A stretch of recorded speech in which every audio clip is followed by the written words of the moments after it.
बच्चे किसी ने कहा है माता न जलेगी रोज तुम्हें, माता न जलेगी रोज तुम्हें, ये दिल भी रोज नहीं होगा, तलवार उठेगी रोज नहीं, ये रण भी रोज नहीं होगा। मिलती न जवानी भिक्षा से, मिलती न जवानी भिक्षा से, तलवार मिली कब मांगे से, प्राणों को त्राण मिला न कभी, यूं पीठ दिखाकर भागे से। बिन मांगे मोती मिलते हैं, बिन मांगे मोती मिलते हैं, मांगे से भीख नहीं मिलती, मरने को दुनिया मरती है पर रण की मौत नहीं मिलती। मैं तुम लोगों से बस एक चीज कहूंगा, तुम किसी के लिए पढ़ो मत पढ़ो। मेरे दोस्त, एक चीज और मैंने एक बार देखी, अभी की बातें लगभग मुझे लगता है कि 1 महीना हुआ होगा, एक स्टूडेंट की मम्मी का फोन आया था मेरे पास। मैं तुम्हें ये चीज भी कह के जाऊंगा, पता नहीं कहनी चाहिए या नहीं कहनी चाहिए। एक स्टूडेंट की माता का फोन आया, वो परिचित थी, उनका बच्चा पढ़ा था, तो उनका फोन आया, वो बोली कि बेटा हमारे बच्चे को बस एक बात समझा दो कि वो हम जैसे कभी उसको डांटते हैं ना, तो वो कभी तो घर छोड़ के जाने की धमकी देता है, कभी मरने की धमकी देता है, कभी ये सारी चीजें।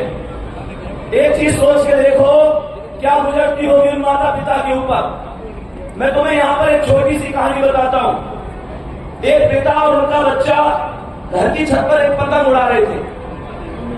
तो जब वो पतंग उड़ा रहे थे तो बच्चे ने पतंग उड़ाते थे अपने पिता से कहा कि पिताजी अगर हम इस जो ये रील है, जो धागा होता है ना उसका, अगर हम इस धागे को पूरी तरीके से खोल दें तो निश्चित रूप से ये पतंग और भी ऊंचा हो सकती है। तो पिताजी ने कहा भैया बस इतनी सी बात। तो पिताजी ने रील जो धागा था वो पूरा खोल दिया। निश्चित रूप से पतंग बहुत ऊंची उड़ी, लेकिन वो कुछ क्षणिक समय के लिए और फिर वो नीचे आके गिर गई। मैं तुमको एक बात बताना चाहूंगा, इससे हमें एक शिक्षा जरूर लेनी चाहिए कि ये जो हमारे घर के अनुशासन है, गुरुओं की फटकार है, माता पिता का डर है, ये कहीं ना कहीं हमको गलत रास्ते पर जाने से हमेशा रोकता है। हमें उनकी भावनाओं को समझना चाहिए। ये नहीं है कि तुम उनको धोखे में लग जाओ, इस चीज को समझो। कोई माता पिता ये चाहता है कि तुम जिंदगी में कामयाब ना हो?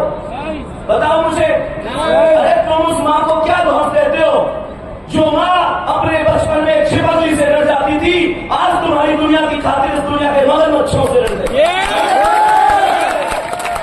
तुम उस माँ को क्या धोख दे सकते हो? अगर उस माँ को देना है तो बस एक चीज देना कि जिस दिन सिलेक्शन हो जाए एक नई साड़ी माँ के लिए ला के देना, जिसे वो कहेंगे पूरे पड़ोस में चले और कोई उससे पूछे कहाँ से लाई हो तो वो छाती ठोक के कहे मेरा बेटा पहली सैलरी ले। उस पिता के लिए मेरे दोस्त एक बात बताओ, जब उन्होंने तुम्हारे लिए, जब उन लोगों ने तुम्हारे लिए किया तो क्या कभी तुम्हारे लिए कोई कमी छोड़ी? कभी भी कोई कमी छोड़ी? अरे हाँ या ना?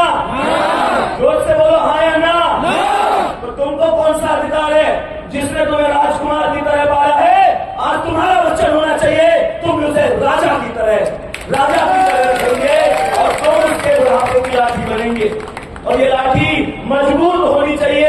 अरे परेशानियां हर आदमी के जिंदगी में आती हैं, तुम्हारों के नहीं है जिसकी जिंदगी परेशानियां आती हैं। तुमने क्या परेशानियां देखी हैं?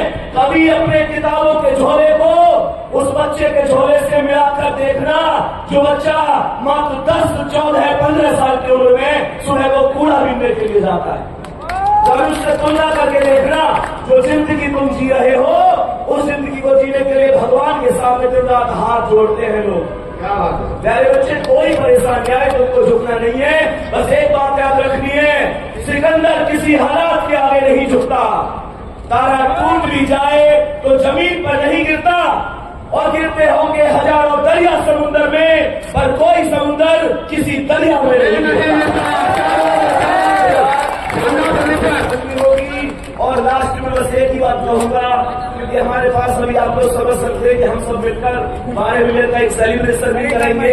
और प्यारे बच्चे, लास्ट में एक चीज कहूंगा, कोई मंजिल नहीं जचती, सफर अच्छा नहीं लगता। कोई मंजिल नहीं जचती, सफर अच्छा नहीं लगता। अगर घर लौट भी आऊं तो घर अच्छा नहीं लगता। करूं मैं कुछ भी दुनिया को तो सब अच्छा ही लगता है, पर मुझे तेरे बिना बढ़ती अब कुछ अच्छा नहीं। बस यही कहूँगा, मेहनत करते रहो, माता पिता से कभी बैठकर बात किया करो, क्या उनके सपने हैं, हकीकत है वो आपसे कुछ नहीं कहेंगे। और वैसे एक चीज और है कि माता फिर भी एक बार के लिए अपने प्यार का इजहार कर देती है, पिताजी कभी नहीं कहते। कभी तुमने एक चीज महसूस करी है, तुम्हें लगता होगा यार मम्मी तो मेरे हाल चाल पूछे, पापा ना पूछे, ऐसा लगता है। वो बहुत कठोर होते हैं, लेकिन अंदर उनके क्या चल रहा होता है उनको ही पता है। जब तुम कहीं जा रहे होते हो ना, कभी ऐसे महसूस करिए किसी ने कि तुम कहीं गए हो और तुमसे मम्मी फोन पे बात कर रही है, कभी आवाज आई है पीछे से कि इससे ये कुछ खाना खाया कर ना, आवाज पीछे से किसकी होती है?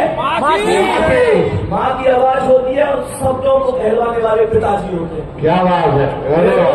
हमारी जिंदगी में माता और पिता से बढ़कर दुनिया की कोई चीज नहीं है। एक दिन ऐसा होना चाहिए जब उनको आप पर गर्व होना चाहिए। निश्चित रूप से ये भर्ती आपकी, ये सिलेक्शन आपके। दूसरी चीज ये है, जो मेहनत करेगा निश्चित रूप से वो आगे जाएगा। मेरे दोस्त, बाकी यही है, कंपटीशन का क्षेत्र है, ना कोई कृष्ण सुदामा है इस क्षेत्र में, ना कुछ है। मैं सच बात कहूँ तो ना जाने कितने दोस्त मुझे भूल गए जो मुझसे ज्यादा कामयाब हो गए, और ना जाने कितनों को मैं भूल गया जो मुझसे कम कामयाब रह गए। सच्चाई है, वास्तविकता कोई किसी का नहीं है। मैं तुम्हें एक चीज बताता हूँ। एक जंगल में एक बार दो दोस्त जा रहे थे, और जैसे ही दो दोस्त जा रहे थे वो अचानक शेर आ गया। तो जो पहला वाला दोस्त था वो अपने जूते के फीते टाइट करने लग गया, तो दूसरा वाला बोला, अरे तेज भागने से क्या है, अभी मैं तू टाइट कर भी लेगा तो शेर से तेज तो फिर भी ना भाग सके। तो उस दोस्त ने कहा, शेर से तेज कौन है भागने में? बोला तो तेज भागना। इसका मतलब क्या है? इसका मतलब है कि आदमी पूरी तरीके से पहले खुद कामयाब होना चाहता है। मेरी बात सुन रहे हो? अब तुमको ऐसा लगेगा कि भैया तो स्वार्थ की बात कर रहे हैं, ऐसा लगेगा ना, तो भैया तो स्वार्थ की बात कर रहे हैं। मेरे दोस्त, अगर मान के चलो ऑप्शन 2 है, तो मैं चाहूंगा मैं भी कामयाब हो जाऊं, अमर सर भी कामयाब हो जाए। लेकिन अगर ऑप्शन 1 है तो मैं एक ही बात चाहूंगा, मैं कामयाब हो जाऊं। और इतना स्वार्थ तो तुम्हें लेना ही पड़ेगा, क्योंकि अमर सर की क्या गारंटी है कल कामयाब हो गए ये मुझे ना भूले तो। इस बात को समझो, ठीक है।